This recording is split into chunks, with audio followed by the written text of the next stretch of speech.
పయనించే పడవ 6వ భాగం. 5వ భాగంలో కృష్ణారావు భారతదేశానికి తిరిగి వచ్చేస్తాడు.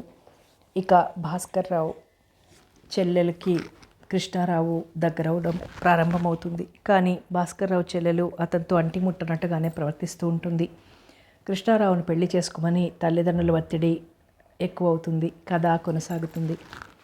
సాయంత్రం ఇల్లు చేరేటప్పటికీ బాగా అలసటగా అనిపించింది కృష్ణారావుకు. ఏమిటో విసుగ్గా ఉంది. ఆ ఉదయం ఆపరేషన్ జరిగిన వ్యక్తికి అనుకోని లక్షణాలు పొడుసూపడంతో ఉదయం నుండి హాస్పిటల్లోనే ఉండిపోయాడు.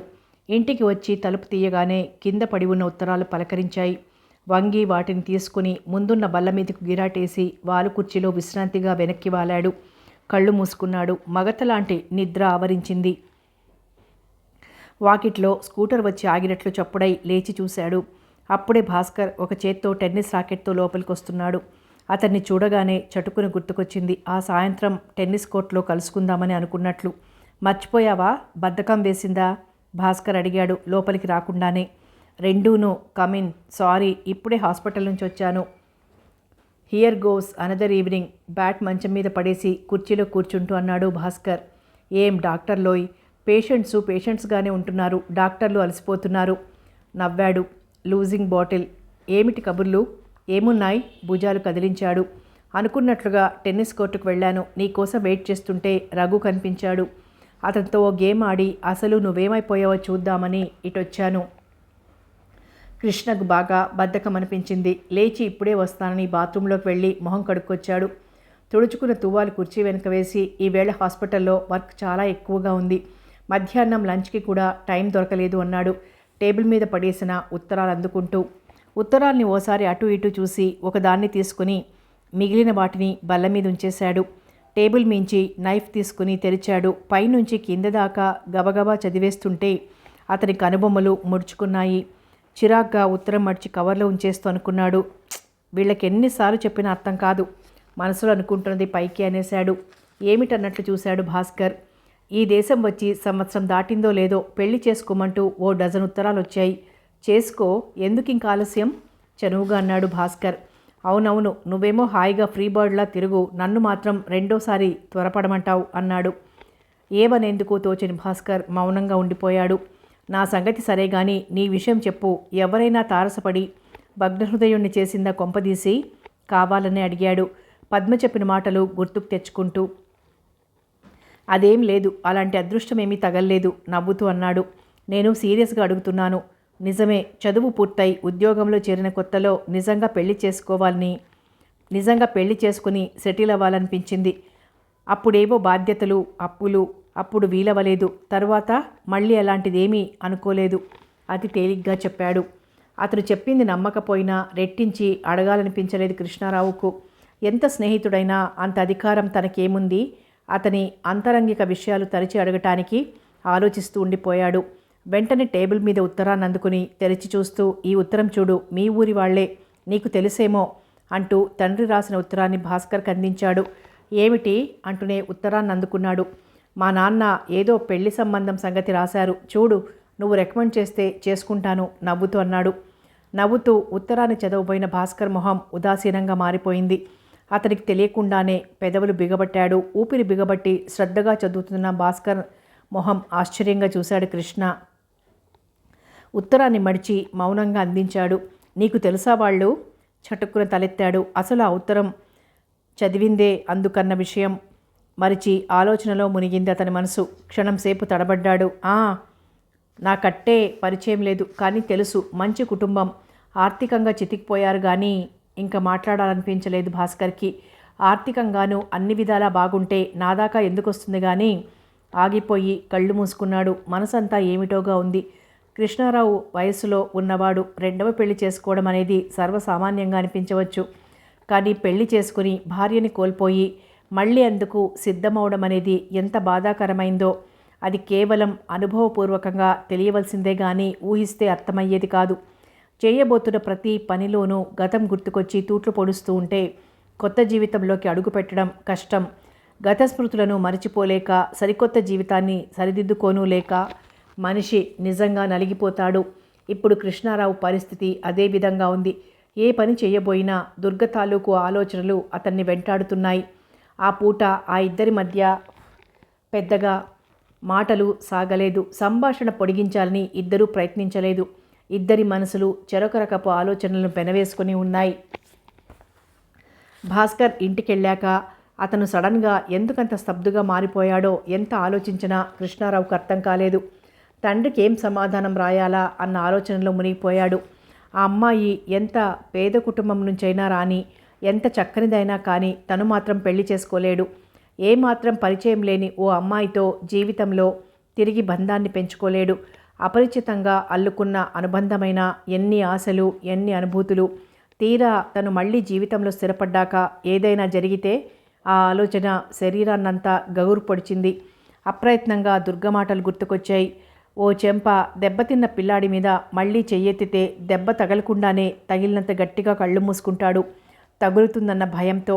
జీవితము అంతే, ఓసారి ఏ చెడు జరిగినా మళ్ళీ జరుగుతుందేమో అన్న అనుమానం కంటే జరిగితే అన్న ప్రశ్న ఎక్కువ భయపెడుతుంది.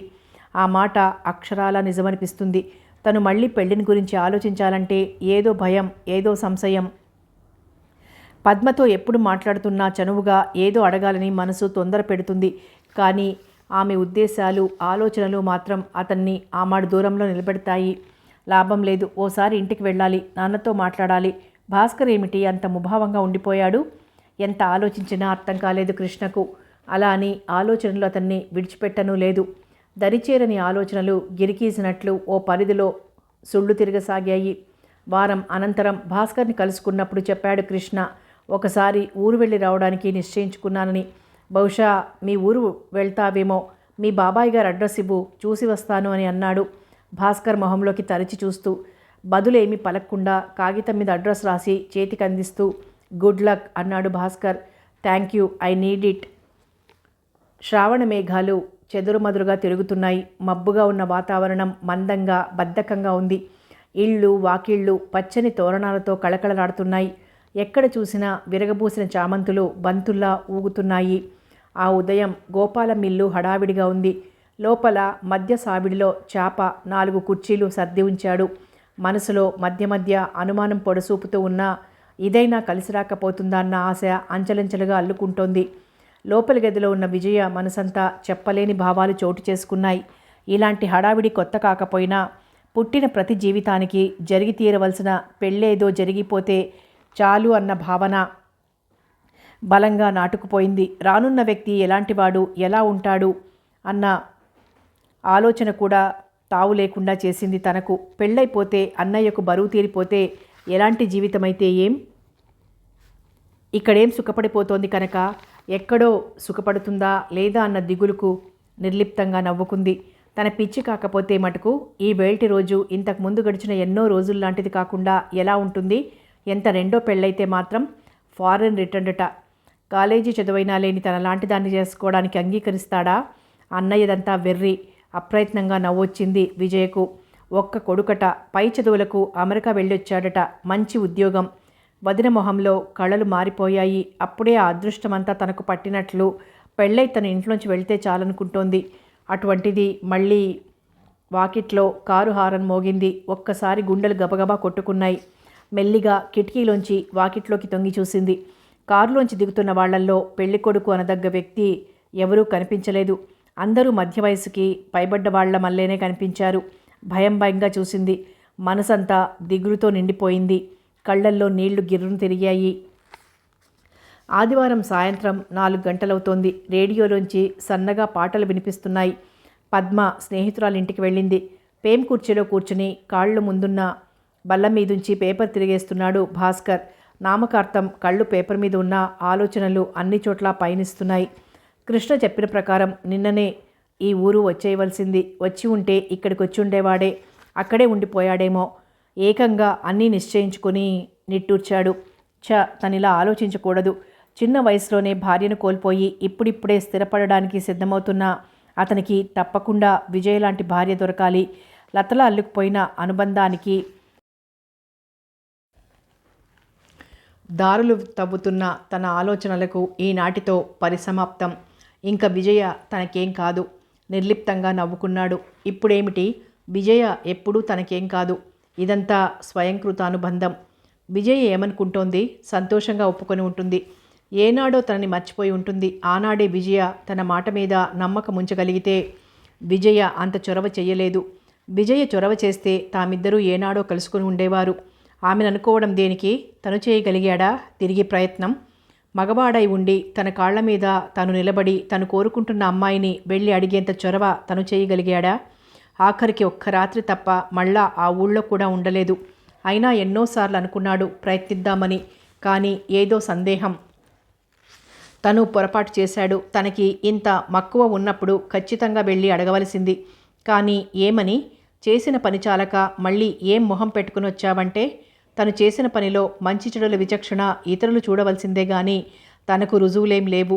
అయినా అవతలి వాళ్లకు అంత అపనమ్మకమైనప్పుడు రుజువు చేసుకోవాల్సినంత అవసరం మాత్రం తనకేముంది? మంచి పని చేస్తున్నానని మనస్ఫూర్తిగా నమ్మి చేసినప్పుడు ఒకరిని నమ్మించవలసిన పనేముంది? ఓ క్షణం అతని మనసు అభిమానపడింది. మళ్ళీ అంతలోనే మరో ఆలోచన. వాకిట్లో కారు ఆగిన చప్పుడు వినిపించాయి. పేపర్ మడిచి టేబుల్ మీద పడేసి లేచి వాకిట్లోకొచ్చాడు. అప్పుడే ఫ్రంట్ డోర్ తెరుచుకొని బయటకొస్తున్న కృష్ణారావు భాస్కర్ని చూసి చిరునవ్వుతో విష్ చేశాడు. ఎప్పుడొచ్చావు? పొద్దున రాగానే ఈ శుభవార్త నీకు చెప్దామనుకున్నాను. కానీ రాత్రంతా నిద్రలేకపోవడంతో మరీ బడలి కనిపించింది. కంగ్రాచ్యులేషన్స్, నిశ్చయం జరిగిందన్నమాట. చెయ్యి ముందుకు చాపాడు. మనస్ఫూర్తిగా అభినందించాలని అనుకున్నా అతని అదుపులో లేని భావాలు అతని గొంతు ధ్వనిని మార్చేశాయి. భాస్కర్ ముఖముఖ పరిశీలనగా చూస్తూ నా పెళ్లి కాదు నిశ్చయమైంది అన్నాడు నిదానంగా. ఓ క్షణం ఆశ్చర్యంగా చూశాడు భాస్కర్. పద, నీకు చెప్పవలసినవి చాలా ఉన్నాయి. పద్మ లేదా? లేదు అన్నాడు పరధ్యానంగా. మా అమ్మకు నీ వరసేం బాగాలేదట. నే వెళ్ళగానే అడిగింది, భాస్కర్ పెళ్లి చేసుకుంటానంటున్నాడా అని. లేదన్నాను. బొత్తిగా తల్లి తండ్రి లేకపోవడంతో అతని బాగోగులు పట్టించుకున్న వాళ్లే లేరు. నాకు తెలిసిన సంబంధం ఉంది, భాస్కరాన్ని పిలిపించు. అతనికి నచ్చితే మీ ఇద్దరి పెళ్ళి ఒకేసారి జరిపించేయవచ్చు అంది. భాస్కర్ నాకు మంచి స్నేహితుడు. అతను చూస్తే ఒకటి, నేను చూస్తే ఒకటి కాదు. నాకు చూపించు అన్నాను. ఆ అమ్మాయిని కూడా నేనే చూసొచ్చాను. నాకు నచ్చింది. పెళ్లి నిశ్చయం చేసేశాను. నువ్వు కాదనమని నాకు తెలుసు అన్నాడు కృష్ణారావు తెచ్చిపెట్టుకున్న సీరియస్నెస్తో. పెదాల చివర చిరునవ్వు తొంగి చూస్తూనే ఉంది. ఒక్క క్షణం తెల్లబోయాడు భాస్కర్. నీ బుర్ర ఏం అమెరికాలో వదిలేయలేదు కదా అందామనుకున్నాడు. తొంగి చూస్తున్న నవ్వును గమనిస్తూ తేలిగ్గా నిట్టూరుస్తూ నమ్మనట్లు నవ్వేశాడు. నీ మాటలు సరేలే, ఎవరు నమ్ముతారు కానీ అసలు నువ్వు వెళ్ళని పనేమైంది? విజయం చూసావా? నచ్చిందా? నిశ్చయం జరిగిందా? ఆతృత తొంగి చూసింది అతని కంఠంలో. అయితే విజయ్ నీకు తెలుసన్నమాట అదోలా అడిగాడు కృష్ణారావు. గతుక్కుమన్నాడు భాస్కర్. క్షణంసేపు తడబడ్డాడు. ఏమనాలో వెంటనే అర్థం కాలేదు. కృష్ణారావు లాంటి స్నేహితుడితో అబద్ధం చెప్పడం కంటే అసలు చెప్పకుండా ఉండడం మంచితన్న ఉద్దేశంతో మౌనంగా ఊరుకున్నాడు. కానీ ఇప్పుడు అవకాశం దాటిపోయింది. పెదవి దాటిన మాట సమయాన్ని దాటింపజేసింది.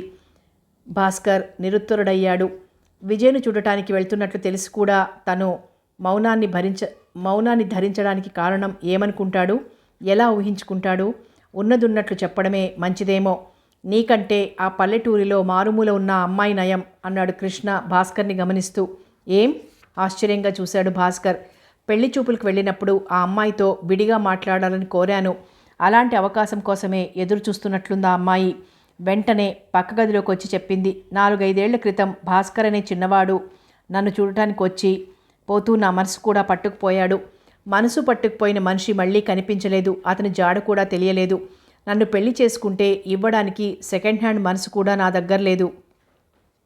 అందుకని అతను తిరిగి కనిపించే వరకు అశోక వృక్షం కింద సీతాదేవిలా ఎదురు చూడదలిచాను. చేతనైతే హనుమంతుడిలా ఈ సందేశాన్ని తీసుకువెళ్ళి భాస్కర్ని వెతికి అందజేయండి. లేదా మీ దోవన మీరు పొండి. రావణాసురుడిలా అడ్డు మాత్రం రావద్దంది అన్నాడు కృష్ణారావు చిరునవ్వుతో. ఒక్కసారి బరువుగా శ్వాస వదిలాడు భాస్కర్. 2 చేతులు కలిపి తలక్రింద ఉంచుకొని వెనక్కి వాలాడు కుర్చీలో. ఆ భాస్కర్ని వెతకడానికి బయలుదేరాను. నువ్వేనా ఆ భాస్కరుడివి? నవ్వాడు. భాస్కర్ కూడా నీకిదంతా ఎలా తెలిసింది అని అడిగాడు. కంఠంలో ఒక రకమైన రిలీఫ్ కనబడింది. ముందు ముందు ఏది ఎలా జరిగినా ఈ విషయాలు మాత్రం రహస్యంగా లేవు.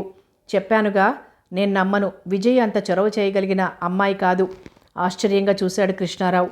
ఇది కేవలం ఊహల్లో ఆరాధన కాదన్నమాట అన్నాడు. అసలు ఈ విషయాలన్నీ ఎలా తెలిసాయి నీకు? మళ్ళీ అడిగాడు. ఆ రోజు మా నాన్న రాసిన ఉత్తరం చదువుతున్న నిన్ను చూస్తే ఆశ్చర్యం వేసింది. అంతకుముందు పద్మ ఓసారి ఏదో మాటల మీద అన్నది నీ పెళ్లి ముహూర్తం వరకు వచ్చి ఆగిపోయిందని. ఈసారి ఆశ్చర్యపోవడం భాస్కర్ వంతైంది. కుటుంబ విషయాలు చర్చించుకునేంత సన్నిహితులయ్యారన్నమాట అనుకున్నాడు సాలోచనగా. అతని ఆలోచనలకు అంతరాయం కలిగిస్తూ అన్నాడు. మొన్న మీ ఊరు వెళ్ళినప్పుడు ఇంకా కొన్ని వివరాలు మీ బాబాయ్ చెప్పారు. సరే, రెండు కలిస్తే 4 ఊహించి మిగిలింది బ్లఫ్ చేశాను. అది సరే గాని అసలు నిజంగా ఏం జరిగింది? మనసులో ఆ అమ్మాయిని పెళ్లి చేసుకోవాలనిపించినప్పుడు నీ అంతటా నువ్వెందుకు ప్రొసీడ్ అవ్వలేదు? సీరియస్గా అడిగాడు కృష్ణారావు. మొహం చెల్లలేదు. ఆశ్చర్యంగా చూశాడు. అంత అభిమానం దేనికి? ఆ అమ్మాయికి చొరవలేదన్నావు, నీకుందా? పదునుగా చూశాడు భాస్కర్. మన ఇద్దరి మధ్య ఇంత స్నేహం ఉంది. ఆ స్నేహాన్ని అలా ఉంచడానికైనా నువ్వు ఈ విషయం నాకు చెప్పాలని తోచలేదా? ఒక టైంలో ఆ అమ్మాయిని పెళ్లి చేసుకోవాలనిపించిన రోజులు, ఆ అమ్మాయిని తప్ప పెళ్ళే వద్దనిపించిన రోజులు ఉన్నాయి. ఆ తర్వాత పెళ్ళిని గురించిన ఆలోచనే తగ్గిపోయింది. ఆ అమ్మాయి సంగతో అంటే విజయ్కి నేను చేసుకోవాలని ఉండొచ్చుగా. నన్ను గురించి ఏం తెలుసని ఎప్పుడో మర్చిపోయి ఉంటుందనుకున్నాను. నీకు మాత్రం ఆ అమ్మాయిని గురించి ఏం తెలుసు? మా ఇద్దరికీ పెళ్ళై నీ ముందు తిరుగుతూ ఉంటే భరించగలను అనుకున్నావా? మగవాడివై ఉండి ఏళ్ల తరబడి మనసులో ఉంచుకుని ఆ మాత్రం ధైర్యం చేయలేకపోయాక దయచేసి నన్నింకేం అడగకు. కొన్నింటికి జవాబులుండవు అంతే. గబగబా అనేశాడు. సంభాషణ తుంచెయ్యాలనిపించింది. ఊపిరాడనట్లుగా ఉంది విశాలమైన గదిలో. ఐఎమ్ సారీ అన్నాడు కృష్ణారావు. ఇద్దరి మధ్య మౌనం ఆవరించింది. ఒక విషయం తెలుసుకోవాలని ఉంది. నీకు అభ్యంతరం లేకపోతే అడుగు. ఇంక అభ్యంతరం దేనికి? ఇంతవరకు వచ్చాక వైజాగ్లో ఉన్న ఆవిడెవరు? ఆవిడ మూలంగా పెళ్ళి ఆగిపోయిందని చెప్పాడు మీ బాబాయ్. బరువుగా నిట్టూర్చాడు భాస్కర్.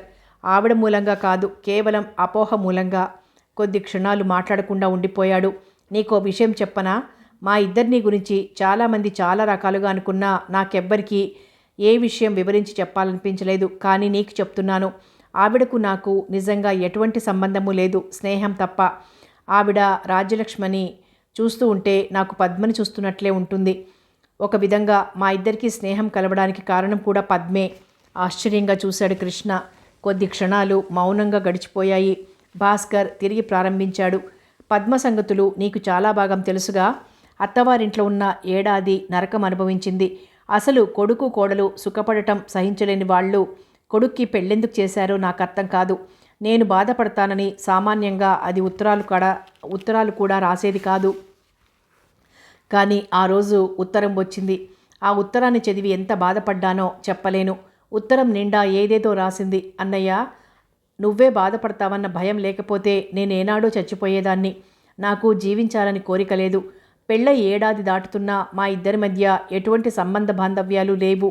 అతనికి నా అవసరం లేదు. అమ్మా నాన్న మాటలకు తల ఊపడం తప్ప తనకి తానుగా ఆలోచించే శక్తి లేదు. ఎటువంటి వెలుగు కనిపించని నేను ఎందుకు జీవించాలో నాకే అర్థం కావడం లేదు. రోజు రోజుకు చచ్చిపోవాలన్న కోరిక ఎక్కువైపోతోంది. కానీ నేనే ఏదైనా చేస్తే నువ్వెంత బాధపడతావో నాకు తెలుసు. అమ్మ నాన్న లేకపోయినా నేనన్నా నా సుఖమన్నా ఎంతో ఆతృతపడే నువ్వు తలంపుకి వచ్చి నేను ఆ సాహసం చెయ్యలేదు. కానీ ఇలాగే ఇంకా కొంతకాలం జీవించవలసి ఉంటే నేను బలహీనురాలినై నా కోరికకు దాసురాలినైపోతే నన్ను నేనే అంకితం చేసుకుంటానేమో. ఏదేదో రాసింది. ఆ ఉత్తరం చదువుతున్నంతసేపు నాకు మతి పోయినట్లయింది. మర్నాడు ఉదయమే పద్మను చూడటానికి బయలుదేరదామనుకున్నాను. ఆ రాత్రి నా రూమ్లో ఉండబుద్ధి అవ్వలేదు. ఒక్క క్షణం కూడా విశ్రాంతిగా ఉండలేకపోయాను. నే వెళ్లే లోపలే ఏమైనా చేస్తుందేమోనన్న భయం, నే వెళ్ళి చేయగలిగిందేముంటుంది అన్న సందేహం. ఇంకక్కడ ఉండలేకపోయాను. అలా సముద్రపు ఒడ్డున నడక సాగించాను. మెల్లిగా నడుస్తూ సముద్రపు అలల దగ్గరగా నడిచాను. వెన్నెల వెలుగుల్లో ఆహ్లాదానికి ఆలవాలమైన సముద్రపు హోరు భయపెడుతోంది. టైం చాలా అవడం వల్ల ఎక్కడా ఎవ్వరూ లేరు. సముద్రపు అలల్లా నా మనసులో కూడా ఆలోచనలు ఎగిసి పడుతున్నాయి. చాలాసేపు ఇసుక దిబ్బ మీద కూర్చుండిపోయాను. టైం ఎంతైందో తెలియదు. కూచుని లేచి మెల్లిగా నడక ప్రారంభించాను. గాలికి ఎగిరి వచ్చిన తుంపరలతో ఇసుకంతా తడితడిగా ఉంది. వేసుకున్న శాండిల్స్ మూలంగా నడక సాగడం లేదు. దూరంగా ఎవరో నడిచొస్తున్నట్లు కనిపించింది. దగ్గర పడుతున్న కొద్దీ ఒక స్త్రీ ఏమో అనిపించింది. నిశిరాత్రి కటిక చీకట్లో ఒంటరిగా సముద్రపు గాలి మనసు పరిపరి విధాల పోసాగింది. ఏం మాట్లాడకుండా గమనిస్తూ నించున్నాను. దూరం నుండి గబగబా అడుగులు వేస్తూ వచ్చిన మనిషి సముద్రపు అంచుల దగ్గర నిలబడిపోయింది. ఆ సాయంత్రం నుండి అలాంటి ఆలోచనలతో సతమతమవుతున్న నాకు ఆ సమయంలో ఆమె అక్కడ ఎందుకుందో గ్రహించటానికి ఎక్కువ టైం పట్టలేదు. ఆ క్షణంలో పద్మ గుర్తుకొచ్చింది. పద్మ ఇదే పని చేస్తోందా అక్కడ అనుకున్నాను. ఒక్క క్షణం ఒళ్ళు గగురు పొడిచింది. మనసంతా ఏదో భయం ఆవరించింది. ఏదో కీడును శంకించింది. పద్మ ఇదే పని చేస్తుంటే ఆపడానికి ఎవరైనా ఉన్నారా? మరో ఆలోచన లేకుండా గబగబా 4 అడుగులు వేశాను. అలాంటి చోట ఆ సమయంలో నన్ను చూసి భయంగా వెనక్కి నడిచింది. ఇక్కడి నుంచున్నారేం? నా కంఠంలో అధికారానికి నేనే ఆశ్చర్యపోయాను. ఏం లేదు తడబడింది. అడిగేందుకు నాకేమీ కనిపించలేదు. కానీ నేను గ్రహించానని ఆమెకు తెలిసింది. ఇలాంటి చోట ఈ వేళలో ఒక్కరూ రావడం ప్రమాదమని తెలియదా? మందలిస్తున్నట్లే అడిగాను. వెర్రిగా నా వంక చూసింది. ఇంకా తనకు ప్రమాదమేమిటన్నట్లు. నాకు అర్థం కాలేదు. పదండి, మీ ఇంటి దగ్గర దిగబెడతాను అన్నాను. ఉన్నట్లుండి వెక్కి ఏడవటం మొదలుపెట్టింది. నాకేం చెయ్యాలో పాలుపోలేదు. సమస్యలు అందరికీ ఉంటాయి. ఇలా చావాలనుకోవడం తెలివిగలతనం కాదు. బ్రతికేందుకు కావలసిన తెలివి లేకపోయినప్పుడు చావుకైనా ఉండాలిగా. ఆశ్చర్యం వేసింది. అంత చిన్న వయసులో ఆమెను మాటలతో ఓదార్చి ధైర్యం చెప్పి వెనక్కి మళ్లించాను. ఆమెతో మాట్లాడుతున్నంతసేపు ఒకటే ఆలోచన. పద్మతో కూడా ఇలా మాట్లాడితే ఈ మాత్రం ధైర్యం చెప్పగలిగితే. ఇంకో ఆలోచన లేని ఆమెను ఇంటి దాకా తీసుకువెళ్ళాను. అద్దె ఇవ్వడం లేదని ఇంట్లోంచి పొమ్మందట ఇంటావిడ. పర్సు తీసి చూస్తే 10 రూపాయలు మాత్రం ఉన్నాయి. తీసి ఆ అమ్మాయికి ఇచ్చి ఒక్క రాత్రికి పడుకోనివ్వమని అడిగి మర్నాడు ఉదయం వస్తానని ఇంటి ముఖం పట్టాను. ఆ రాత్రి రూమ్కి వెళ్ళి మంచం మీద వాలిన నాకు నిద్ర పట్టలేదు. నేను చేసిన పని మంచో చెడో నాకే అర్థం కాలేదు. ఆలోచించకుండా ఇలాంటి బాధ్యతలు తగిలించుకోవడం పొరపాటేమో అన్న భయం ఒక పక్క మెదులుతూనే ఉంది. మళ్ళీ అంతలోనే అలాంటి పరిస్థితిలో ఎవరున్నా ఇలాంటి పని చేసి ఉండేవారు అని నాకు నేనే సర్ది చెప్పుకున్నాను. నేనెందుకింత ఆలోచించాలి? నెల తిరిగేటప్పటికీ నా అవసరాలు తీరగా మిగిలేంత డబ్బు వస్తూనే ఉంది. అది బ్యాంకుకి వెళ్ళడం తప్ప ప్రస్తుతం మరో అవసరం లేదు. కొద్ది రోజులు కాస్త సహాయపడలేకపోనని నాకు నేనే ధైర్యం చెప్పుకున్నాను. మర్నాడు పొద్దున్నే 9 గంటలకు రైలు. ఆ అమ్మాయికి తప్పకుండా వస్తానని చెప్పి మొహం చూపించకుండా పోతే ఏమనుకుంటుంది? ఎందుకో జాలి అనిపించింది. పొద్దున్నే లేచి గబగబా బ్యాగ్ సర్దుకుని బయలుదేరాను. చీకట్లో ఆ అమ్మాయిని పంపిన సందు గుర్తుంది కానీ ఇల్లేదో గుర్తులేదు. రిక్షాని మెల్లిగా పోనివ్వమన్నాను. పాపం వాకిట్లోనే ఆ అమ్మాయి ఎదురు చూస్తూ నించుని ఉంది. నాకెందుకో ఎక్కడలేని సానుభూతి కలిగింది. మంటు టెండలో వాన చినుకుల ఆవిడకు నేనొక్కడిని దొరికాను. కానీ పట్టపగలు వెలుతుర్లో ఆమెను చూడగానే రాత్రి చీకట్లో గమనించలేనిది చూడగలిగిన నాకు భయం వేసింది. ఆమె ఉన్న పరిస్థితికి నాకు జాలేసింది. నా భావాలు నేను కప్పిపుచ్చుకుంటూ రిక్షాలోంచి దిగి నేను చాలా ముఖ్యమైన పని మీద ఊరికి వెళ్తున్నాను, మళ్ళీ ఓ వారం తర్వాత కలుస్తానని చెప్పి ప్రయాణం కోసం తెచ్చి ఉంచుకున్న డబ్బులోంచి ఓ 50 రూపాయలు తీసి చేతికిచ్చాను. నేనిక్కడ ఉండటానికి వీలవుదండి అంది మెల్లిగా. గొంతుక వణుకుతూ ఉంటే ఆమె కళ్ళల్లో నీళ్లు తిరిగాయి. అద్దె ఇచ్చినా? ఆశ్చర్యపోయాను. టైం అయిపోతోంది. ఏం చేయాలో తోచలేదు. చూడండి, నాకు ప్రస్తుతం టైం లేదు. మీకు ఇక్కడ ఉండటానికి వీలవ్వకపోతే ఎక్కడైనా ఇంకొక చోటు మీరే చూసుకోండి. అక్కడి అడ్రస్ రాసి నాకు పోస్ట్ చేయండి అంటూ జేబులోంచి పోస్ట్ కార్డ్ తీసి నా అడ్రస్ రాసి ఆమె చేతికిచ్చి రిక్షా ఎక్కాను. రైల్లో కూర్చున్నంతసేపు ఒకటే వర్రి. నా అడ్రస్ తీసుకుని సరాసరి నా రూమ్లో మకం పెట్టేయదు కదా. ఆమె ఎలాంటిదో, అసలు ఈ పరిస్థితిలో ఎలా చిక్కుకుందో కూడా తెలియదు. అయినా ఇలాంటి అవకతవక పనులు చేస్తానేమిటి అని నన్ను నేనే తిట్టుకున్నాను. నా అనుమానాలు నన్ను వెంటాడుతూనే ఉన్నాయి. పద్మను చూడటం, నాకు చేతనైంది చేసి ధైర్యం చెప్పి తిరిగి రావటం జరిగాయి. తిరిగి ఇంటికి వస్తున్నంతసేపు ఒకటే ఆలోచన, ఆ అమ్మాయి ఏమైందోనని. ఎందుకో వెళ్ళేటప్పటికీ నా రూమ్లో ఎదురుగా ఉంటుందేమోనన్న అనుమానం వెంటాడుతూనే ఉంది. ఇంటికి వెళ్ళి రూమ్కు వేసి ఉన్న తాళాన్ని చూసి తేలిగ్గా నిట్టూర్చాను. కొంచెం సిగ్గనిపించింది కూడా నా ఆలోచనలకు. తాళం తీసి లోపలికి అడుగు పెట్టేటప్పటికీ ఉత్తరాలు కింద పడేసి ఉన్నాయి. నా చేతిరాతతో ఉన్న కార్డును చూసి ఆతృతగా తీశాను. నే కోరిన విధంగా రాజ్యలక్ష్మి తన చిరునామా అది రాసింది. ఆ తరువాత వీలు చూసుకుని కలవడానికి వెళ్ళాను. నన్ను చూడగానే ఆత్మ బంధువును చూసినట్లు పొంగిపోయింది. రాజ్యలక్ష్మిని చూడగానే ఆశ్చర్యపోయాను. నుదుట బొట్టు లేదు. అంతకుముందు కనిపించిన పసుపు తాడు లేదు. మొహమంతా చిక్కిపోయి కళ్ళు గుంటలు పడి లోతుకుపోయి ఉంది. ఆ పరిస్థితిలో ఆ ఒంటరితనం ఆమెను ఎంత కృంగదీస్తుందో గ్రహించాను. తరువాత అసలు విషయం తెలిసింది. ఎవరో పెళ్లి చేసుకుంటానని తీసుకొచ్చాడట. సాక్ష్యం ఇవ్వలేని దేవుడు సాక్షిగా పెళ్లి చేసేసుకున్నాడు. ఓ 4 నెలలు కలిసే ఉన్నారు. ఓ శుభోదయంలో అతని తండ్రి కాబోతున్నానని తెలుసుకోగానే తన దోవ తను చూసుకున్నాడు. పాత చరిత్రే కానీ తిరిగి వినిపిస్తూనే ఉంది. మళ్ళీ మళ్ళీ రిపీట్ అవుతూనే ఉంది. నాకు బాధేసింది, భయం వేసింది. నా తొందరపాటుకు నిందించుకున్నాను. కానీ నే చేసిన పని తెలివి తక్కువ పని అని మాత్రం అంగీకరించలేకపోయాను. ఆ అమ్మాయి చరిత్రకంతటికీ నన్ను సంతోషపరిచింది ఒక్కటే వార్త, ఆమె కాస్త చదువుకుని ఉండటం. ఏదో విధంగా ఆమెకో దోవ చూపిస్తే నా దోవన నేను పోవచ్చు. కానీ తరచూ ఎలా ఉందో చూసిపోతూ ఉండే నాలో ఒక భయం మాత్రం వదిలిపోకుండా ఉండేది. చుట్టుపక్కల వాళ్ళు నేను వచ్చిపోవడం చూస్తూనే ఉన్నారు. ఉన్నట్లుండి ఆమె పరిస్థితికంతటికీ కారణం తనే అని అందరి ముందు అంటే నాకు రుజువేం లేదు. కానీ అంత గడుస్తనం ఆమెలో లేదు. అందుకే ఆ స్థితిలో ఉంది. కానీ ఏ ఒక్క బలహీనమైన క్షణానికి దాసురాలై ఆమె మళ్ళీ మొదటి ప్రయత్నం చేస్తే ఆమెను చూస్తున్నంతసేపు నన్ను ఒక్కటే బాధించేది. ఆ అమ్మాయిలో చెప్పుకునేందుకు ఎటువంటి అందం, ఆకర్షణ లేదు, ఒక్క వయసు తప్ప.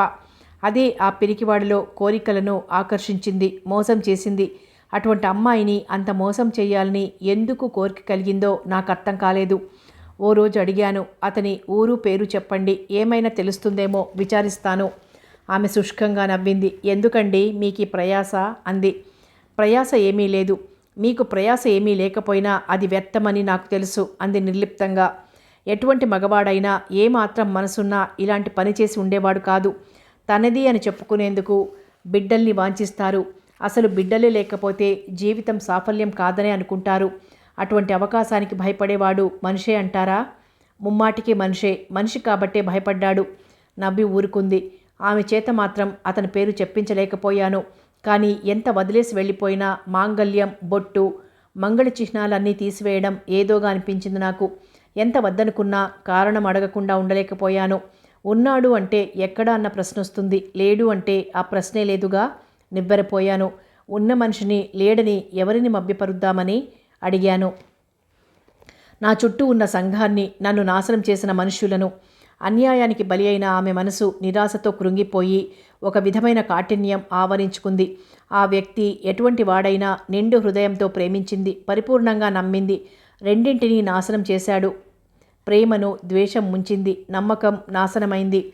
ఈవేళ రేపు కాకపోయినా ఎప్పుడో అప్పుడు నాకు పుట్టే బిడ్డకు నేను సమాధానం ఇవ్వాలి. ఏమి ఇవ్వగలిగినా లేకపోయినా సంఘంలో ఓ మనిషిగా విలువివ్వాలి. దానికే లోపం కలిగితే మనిషి కావడం కష్టం. సంఘంలో ఒక విధవకున్న సానుభూతి నాలాంటి అభాగ్యులకు లేదు. కారణం, విధవలకు అన్యాయం చేసింది దేవుడు. దేవుడు చేసే అన్యాయాలకు మనుషుల సానుభూతి ఉంటుంది.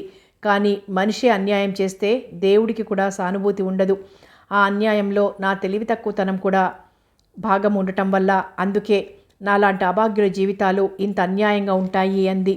ఆమెకు ఎటువంటి సమాధానం ఇవ్వలేకపోయాను. ఇంత తెలివితేటలు, ముందు చూపు, మనోధైర్యం ఉన్న ఆమె ఆ రాత్రి ఆ పనికి ఎందుకు సంసిద్ధురాలైంది? అసలు అలాంటి పరిస్థితిలో ఎలా చిక్కుకుంది? బరువుగా నిట్టూర్చాను. ఈ విషయం మా ఆఫీస్లో తెలిసింది. ఒకరిద్దరు ఎదురుగానే అడిగారు. అందుకు ధైర్యం లేని వాళ్ళు వెనకగా ఎవరికి తోచిన ఊహాగానాలు వాళ్ళు చేశారు. నన్ను గురించి వాళ్ళు వీళ్ళు ఇంకా అనుకుంటూ ఉంటే రాజ్యలక్ష్మి గురించి ఏమనుకుంటున్నారా అన్న అనుమానం వచ్చింది. ఓసారి ఆమెను చూడటానికి వెళ్ళినప్పుడు అడిగాను, నా రాకపోకలతో ఏమైనా ఇబ్బంది కలుగుతుందేమోనని. నాకా విషాదంగా నవ్వింది. ఇంకా నయం, నన్ను గురించి అనుకోవడం, అవమానపరచడం అన్నీ ఎప్పుడూ అయిపోయాయి. కొత్తగా అనుకునేందుకు ఏమీ లేదు. మీ విషయంలో ముందే జాగ్రత్త పడ్డాను. మీరు మా బాబాయ్ కొడుకని చెప్పాను. వదినకి ఇష్టం లేకపోవడంతో విడిగా ఉంచి సహాయం చేస్తున్నాడని నమ్మారు. ఆశ్చర్యపోయాను. అంత అతికేటట్లు అబద్ధం ఆడటం ఆడవాళ్లకే వశమవ్వాలనిపించింది. కానీ బాధేసింది. ఎంత సున్నితమైన మనిషి అయినా ఎంత మొరటు తెలిపోతారని. తన మొదటున్న ఇంటావిడ ఆ రాత్రికి రాత్రే పొమ్మందట. ఉదయం అనగా వెళ్ళి రాత్రి 10 రూపాయలతో అడుగు పెట్టడంతో ఎంతో నీచంగా అనుకుని నానా మాటలు అన్నదని చెప్పి వెక్కి వెక్కి ఏడ్చిన రాజ్యలక్ష్మి మనోనిబ్బరాన్ని చూసి ఆశ్చర్యపోయేవాడిని. ఇలాంటి విషయాలు ఎప్పుడూ దాగవు. ఉన్నవాటికంటే పదింతలు కల్పించుకొని ఊహిస్తూ ఉంటారు మన వాళ్ళు. 10 మందిలో పాకడానికి అట్టే సమయం పట్టదు. నేను ఎవరో అమ్మాయితో సంబంధం ఏర్పరచుకున్నానన్న వార్త విజయ్ తండ్రికి చేరింది. ఆ తరువాత నీకు తెలుసు, ఇది రాజ్యలక్ష్మి కథ అన్నాడు దీర్ఘంగా నిట్టూరుస్తూ భాస్కర్. ఆశ్చర్యంగా అతని మీదే దృష్టి ఉంచి అంతవరకు వింటున్న కృష్ణారావు చూపులు మరల్చుకున్నాడు. ఇప్పుడేం చేస్తుందావిడ? ట్రైనింగ్ పూర్తయింది. టీచరుగా పనిచేస్తోంది. తలుపు దగ్గర పాదాల సవడి వినిపించి ఇద్దరూ అటు తిరిగి చూశారు. ఇద్దరిని చిరునవ్వుతో పలకరించి లోపలికి వెళ్ళింది పద్మ. అప్రయత్నంగా ఒకరి మొహంలోకి ఒకరు చూసుకుని దృష్టి బయటకు సారించారు. బయట చీకట్లు అలుముకుంటున్నాయి. టైం ఎంతైంది తెలియలేదు. నేనసలు పెళ్లి చూపులకి వెళ్ళలేదు అన్నాడు కృష్ణ లేచి కిటికీ దగ్గరకు నడుస్తూ. ఆశ్చర్యంగా చూశాడు భాస్కర్. మీ ఊరెళ్ళాం, మీ బాబాయ్ గారిని కలిశాం. అవతల వాళ్ళన్నీ ఏర్పాట్లు చేసుకుని ఉంటారని మా నాన్న వాళ్ళు మాత్రం వెళ్ళారు. నేను మీ బాబాయ్తో చెప్పాను, ఇక్కడికి రాగానే నీతో మాట్లాడి టెలిగ్రామ్ ఇస్తాను, ఏర్పాట్లు చేయించమని. ఆగిపోయాడు కృష్ణారావు భాస్కర్ మొహంలోకి చూస్తూ. భావనారాయణ కోవెల సందడిగా ఉంది. సన్నాయి వాయిద్యాలు మంగళకరంగా వినిపిస్తున్నాయి. అందరూ హడావిడిగా తిరుగుతున్నారు. నిర్దేశింపబడిన పుణ్య సమయంలో ఆహుతులను అతి కొద్దిమంది సమక్షంలో పవిత్ర మంత్రాలతో విజయ మెడలో మాంగళ్యం కట్టాడు భాస్కర్. 5 ఏళ్లు ఆలస్యంగా అతను కోరిన విధంగా భాస్కర్ భార్య అయింది విజయ. పెళ్లంతా తానే చేయించాడు కృష్ణారావు. కొడుకుతో సహా వచ్చింది రాజ్యలక్ష్మి. పద్మతో పాటు పనులలో చేయి కలుపుతూ ఆనందిస్తున్న ఆమెను చూసి గర్వపడకుండా ఉండలేకపోయింది భాస్కర్ హృదయం. పండువెన్నెల కిరణాలు పలుచగా పరుచుకునున్నాయి.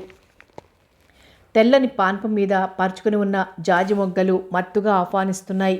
అగరవత్తుల పరిమళం గదంతా వ్యాపించి ఉంది.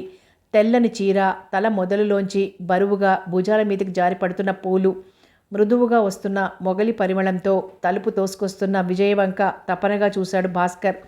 మెల్లిగా విజయ సమీపంగా వెళ్ళాడు.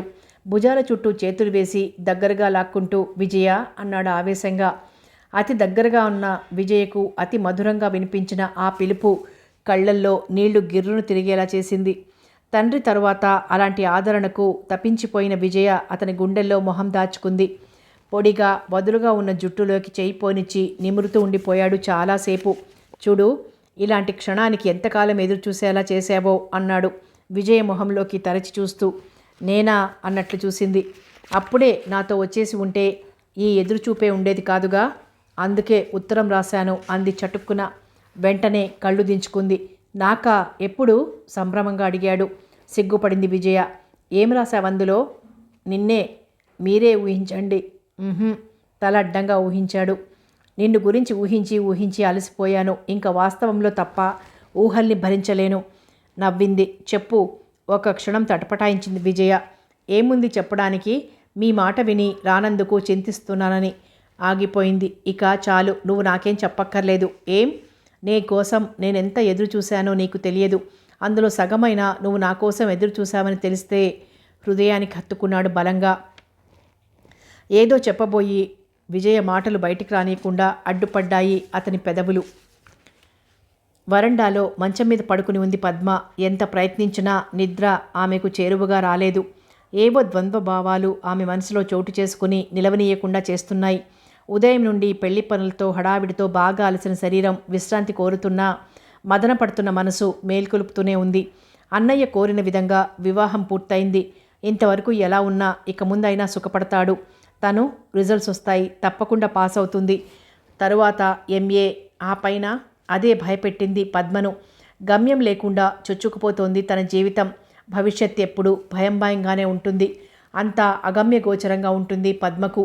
కృష్ణారావు దగ్గరైపోతున్నాడు. ఏదో విధంగా కొంత టైం తనతో గడిపేందుకు వీలు కలిగేటట్లు చూస్తాడెప్పుడు. అతని ఉద్దేశం తనకు తెలియంది కాదు. అందుకే భయం. ఆ భయం తనని వదిలిపోదు. కానీ అతనితో ఎప్పుడు మాట్లాడినా ఏదో ధైర్యం చేకూరేటట్లుంటాయి అతని మాటలు. ఏదో నిబ్బరం తొంగి చూస్తుంది. ఓ రోజు పద్మతో ఒంటరిగా ఉన్నప్పుడు అడిగాడు కృష్ణ. ఎంత వద్దనుకున్నా ఆమె విషయంలో అతని కుతూహలం ఊరికే ఉండలేకపోయింది. కొన్ని నెలలుగా ఎదురు చూశారు కదా, ఆ వార్త మీలో ఎందుకంత సంచలనం కలిగించింది? నాకే తెలియదు. మీకు నిజంగా తెలియదా? చెప్పడానికి ఇష్టం లేదా? సూటిగానే అడిగాడు. చెప్పడానికి ఏముందండి? మంచిది కానివ్వండి, చెడ్డది కానివ్వండి, జీవితంలో ఒకటుంది అన్న ఆలంబన ఉంటే దానికో ఆశ ఉంటుంది. అతి ముఖ్యమైన దానికే ముగింపు పలకవలసి వస్తే బాధ ఎందుకుండదు? ఎంత ఎదురు చూసినా వార్తైనా మీకది అంత ముఖ్యమైనదిగానే తోస్తోందా? గత జీవితం ఎలాంటిదైనా అలా ఎందుకు అనిపించింది మీకు? భార్యాభర్తల మధ్య ఉండే బంధం అంత ముఖ్యమైనది కాదనిపిస్తోందా? ఆహా, అది కాదు నా ఉద్దేశం. ఎప్పుడైనా దేనికైనా ముగింపు జరిగితే మనసులో ముద్రపడేది నిజం. అయినా మనసులో ఒక స్మృతిగా నిలబడేందుకైనా కొన్నింటికే ఆ అర్హత ఉంటుంది. సంతోషకరమైన సంఘటనలు, మధురమైన క్షణాలు ఎప్పుడూ మరవాలనిపించవు. కానీ అదే అందుకు విరుద్ధమైతే, కేవలం తలంపు కూడా బాధనే కలిగిస్తుంది అనుకుంటే అది మర్చిపోవడానికే ప్రయత్నిస్తాం. కనీసం అందుకు ప్రయత్నిస్తాం. అవునంటారా? అవుననుకోండి. ప్రయత్నించినంత మాత్రాన మర్చిపోగలుగుతారా? మంచైనా చెడైనా ఒక ఘటనకు ఒకే అనుభవము అనుకుంటే దాన్ని గుర్తుంచుకోవాలనే అనుకుంటాం. అలా ఎందుకు అనుకోవాలి? జీవితంలో ఇంకా సుఖపడగలను అని ఎందుకు అనుకోరు? నాకు మన దేశంలో బాధ అనిపించేది దొక్కటే. ప్రతి విషయంలోనూ ఆడకొక రూలు, మగకొక రూలు. మీరేమో జరిగిన ప్రతిదాన్ని మంచో చెడో ఆలోచిస్తూ అందులో మీ భాగమెంతో అని బాధపడుతూ ఉంటారు. అక్కడతను జరిగిందేదో జరిగిందని మరో పెళ్లి ప్రయత్నంలో ఉంటాడు. ఎవరిదాకానో ఎందుకు? నా సంగతి తీసుకోండి. నన్ను మళ్ళీ పెళ్లి చేసుకోమని మా మామగారి దగ్గర నుండి కూడా అందరూ సలహా ఇచ్చారు. కానీ నాకేదైనా అయ్యి దుర్గే నా పరిస్థితిలో ఉండుంటే ఆ మాట ఎవరైనా అనుండేవారా? అందుకు ఎవరైనా ముందుకొచ్చి ఉండేవారా? ఏం మాటలు! మధ్యలో అడ్డు తగిలింది. దిగులుగా నవ్వాడు. మీరు మరీ అంత సెంటిమెంటల్గా ఆలోచించకండి. ఏదైనా అయితే అన్నంత మాత్రాన నాకేమీ అయిపోదు. అయ్యేదైతే ఆ అర్ధరాత్రి ఆ వార్త విన్న రోజే అయ్యేది. ఎవరిదైనా జీవితమే. నిట్టూర్చాడు. భవిష్యత్తులో మరేం లేదని, రాదన్న ఉద్దేశంతో మాత్రం గతాన్ని గుర్తుంచుకోవాలని ప్రయత్నించకండి. గుర్తుంచుకోవలసిన గతం మరుపురాని మధుర స్మృతి అయి ఉండాలి. అదే లేకుంటే మంచి కోసం ముందుకు చూడండి. జీవితం అనేది బయలుదేరబోయే నావ లాంటిది. ప్రయాణానికి అవసరమైనవి ఉన్నాయి కదా అని ఒంటరిగా పయనించడం అనేది ఎవ్వరికీ సాధ్యం కానిది. అందుకే అందులోకి కావలసినవి ఎవరికి వారే సమకూర్చుకోవాలి. ఎదురైనవి చేయిజారిన వాటిని గూర్చి విచారించడంతో ముగియని ప్రయాణానికి తోడు ఎంతైనా అవసరం. ఆలోచనలతో అల్లకల్లోలమైంది మనసంతా. గుండెల్లో అదో విధమైన అలజడి బయలుదేరింది. ఇంకా మంచం మీద పడుకోలేక లేచి ఇవతలకొచ్చింది. ఇల్లంతా నిశ్శబ్దంగా ఉంది. విధియ చంద్రుడు వెన్నెల కురిపిస్తున్నాడు. చల్లటి గాలి మెల్లిగా వీస్తోంది. ఆహ్లాదకరంగా ఉన్న వాతావరణంలో మెల్లిగా ముందువైపున్న మెట్ల దగ్గరికి వచ్చింది. శబ్దం లేకుండా మెట్లెక్కి పైకి వస్తున్నదల్లా ఆగిపోయింది. అంతవరకు ఆలోచనలతో తప్పించుకోలేని వ్యక్తిని చూసి పలచని వెలుతురులో పొడవైన ఆకారం పరిచయమైందిగా కనిపించింది. చేతిలో వెలుగుతున్న సిగరెట్ మొదలు నిషీదిలో నక్షత్రంలా మెరుస్తోంది. పైకి వెళ్తున్న పాదాలు ఆగిపోయాయి. ఒక క్షణం అక్కడే నిలబడి వెనక్కి తిరిగింది. పైదాకా వచ్చి పలకరించకుండా వెళ్ళిపోతున్నారేం? కొద్ది క్షణాలు తడపటాయించి మరో 2 మెట్లెక్కి డాబాలోకి నడిచింది. ఏం లేదు, మీరేదో ఆలోచనలో ఉన్నట్లున్నారు. భంగం చేయడం ఇష్టం లేక నసిగింది. నవ్వాడు. భంగపరచకూడనంత ఆలోచనలేం లేవు. రండి. అయినా నా ఆలోచనకు మీ సలహా కూడా కావాలి. పిట్టగోడ నానుకొని చేతులు 2 పక్కల కానించి నిశ్శబ్దంగా నిలబడిపోయింది. ఈ వేళప్పుడు పైకొచ్చారేం? నిద్ర పట్టడం లేదా? ఏమిటో ఉక్కగా ఉంది అనబోయి ఆగిపోయింది. ఏటి మించి వీస్తున్న చల్లని గాలి మెత్తగా సోకుతోంది. దూరంగా ఉన్న నిద్రగన్నేరు సువాసనలను మోసుకొస్తోంది. గెలలతో నిండిన కొబ్బరి చెట్లు బరువుగా ఊగుతున్నాయి. మీరింకా పడుకోకుండా ఇక్కడున్నారేం? భావగర్భితంగా ఆమె వంక చూశాడు కృష్ణ. నేను నీ స్థితిలోనే ఉన్నాను అన్నట్లు. ఏమిటి ఆలోచిస్తున్నారు? అడిగింది పద్మ. ఏం లేదు. మా స్నేహితుడికి ఏం కానుక ఇస్తే బాగుంటుందా అని. పెళ్ళంతా అయిపోయినా ఇంకా ఇవ్వవలసిన కానుక తేలలేదా? నవ్వింది. అంత తేలిగ్గా తేలిపోతే ఎలా? నేను ఇవ్వబోయే కానుక అంతకంటే మరేం వద్దనేంత అమూల్యమైందై ఉండాలి నవ్వుతూ అన్నాడు. అన్నయ్యకు వస్తువుల మీద అంత మక్కువ ఉందనుకోను. వస్తువుల మీద లేకపోయినా వార్తల మీద ఉంది. అందుకే అతనెంతగానో సంతోషించే శుభవార్త అందించాలని నా కోరిక. కానీ అది నా ఒక్కడి వల్ల అవదు. నీ సహకారం కావాలి. చటుక్కున కళ్ళెత్తి అతని వంక చూసింది. తలదించుకుంది. ఇంతకాలం నా ఆలోచనలు ఎలా పరిభ్రమిస్తున్నా ఈ ఉదయం భాస్కర్ పెళ్లి చూస్తున్నంతసేపు నేనొక స్థిర నిశ్చయానికి వచ్చేశాను. జీవితమంతా ఇలా ఒంటరిగా గడిపేయాలన్న వాంఛ, ఓపిక రెండూ లేవు. అలాగని ముక్కు మొహం తెలియని అమ్మాయిని వివాహం చేసుకోనూ లేను. ఆగిపోయి పద్మవంక చూశాడు. అసలే మసకగా ఉన్న వెలుగు అందులో పూర్తిగా తలవంచుకొని ఉండటంతో ఆమె ముఖంలో భావాలు అతనికి అర్థం కాలేదు. కృష్ణారావు సంభాషణ ఎక్కడెక్కడికి తీసుకుపోతున్నాడో గ్రహించగలిగిన పద్మకు శరీరమంతా ఒక వింత భావం అలుముకుంది. భయం లాంటి భావం జరజరా పాకింది. పీడ కలలా మొదలై ఆఖరైనా పీడిస్తూనే ఉంది నీ గతం. అందుకు విరుద్ధంగా తీయగా ఆరంభమైన మధ్యలోనే అంతమైన పీడకల లాంటి నా గతం. నా వెనకనే ఉంది. ఆ రెంటిని మరిచి ఇద్దరం కలిసి మంచి రోజు కోసం ఎదురు చూద్దాం. సమాధానం ఇవ్వలేనట్లుగా నిలబడిపోయింది పద్మ. జవాబు చెప్పాలి, తొందర చేశాడు కృష్ణ అసహనంగా. బరువుగా నిట్టూర్చింది పద్మ. మనసులో రకరకాల ఆలోచనలు రైళ్లలా పరిగెత్తసాగాయి. కృష్ణారావు లాంటి వ్యక్తిని తృణీకరిస్తే బ్రతుకంత అంధకారమే. అంగీకరిస్తే చుట్టూ ఉన్న మనుష్యులు, సంఘం, భయం లాంటి భావం మనసంతా నిండింది. ఆలోచనలో మునిగిన ఆమె ముఖం వంక చూస్తూ బరువుగా బిగ్గరగా నిట్టూర్చాడు. తలెత్తి అతని ముఖంలోకి చూసి కళ్ళు దించుకుంది. నేనడిగిన దానికి సమాధానం చెప్పాలి. నాకేం చెప్పాలో తెలియడం లేదు. నేను నమ్మను. నీకేం కావాలో తెలుసుకోలేంత తెలివి తక్కువతనం నీలో లేదు. నిజమే, తెలివి తక్కువతనం లేదు, పిరికితనం ఉంది. ఎందుకంత భయం? మీ అమ్మగారు, నాన్నగారు వాళ్ళు ఏమంటారో అని నేను అడగడం లేదు. నువ్వేమంటావో నాకు కావాలి. అమ్మ నాన్న మాటలు వినవలసినంత కాలం విన్నాను. అన్నం తినమంటే తిని, చదువుకోమంటే చదువుకుని ఆ రోజులు పోయాయి. ఇక ఇది నా జీవితం. నా మనసుకు మంచిదనిపించింది నేను చేస్తున్న పనిని వాళ్ళు ఆమోదించవలసిందే. వాళ్ళ ఆమోదం కోసం నే చేయదలుచుకున్నది మానలేను నిశ్చలంగా అన్నాడు. మౌనంగా దూరానికి దృష్టి సారించింది పద్మ. నిర్మలంగా ఉన్న నీలాకాశం నిశ్చలత్వానికి అర్థం చెప్తోంది. మిణుకు మిణుకుమనే తారలు మనసులో ఆశల్ని రేకెత్తిస్తున్నాయి. చల్లని చందమామ కొంత భాగం మరుగుపడ్డ చక్కదనాన్ని చిందిస్తున్నాడు. నిశ్శబ్దంగా దొర్లుతున్న క్షణాలు కృష్ణారావు నిరీక్షణలో కలిసిపోతున్నాయి. ఇంకట్లా ఎక్కువసేపు ఉండలేనట్లు 4 అడుగులు వేసి దగ్గరగా వచ్చాడు. గోడ మీద ఉన్న పద్మ చేతి మీద తన చెయ్యి ఉంచి మృదువుగా నొక్కాడు. కంపించే తనువుతో, చలించే కన్నులతో కృష్ణారావు ముఖంలోకి చూసి మృదువుగా నవ్వింది పద్మ. తన ఆధ్వర్యంలో జరగవలసింది జరిగినట్లు, ఇంకా తన అవసరం అక్కడ లేనట్లు మబ్బుల్లోకి తప్పుకున్నాడు చంద్రుడు. పిల్ల తెమ్మరలా వచ్చిన గాలి చిరుచలిని కలిగించింది. చెట్టు మీద ఉన్న పక్షి రెక్కలు టపటపా కొట్టుకొని పిల్లలకు మరింత దగ్గరగా జరిగింది. మమతలు పొంగిన మనసులు మూగగా సంభాషించుకుంటున్నాయి. సమాప్తం. పయనించే పడవ నవల సమాప్తం. మరో మంచి నవలతో మళ్ళీ కలుద్దాం.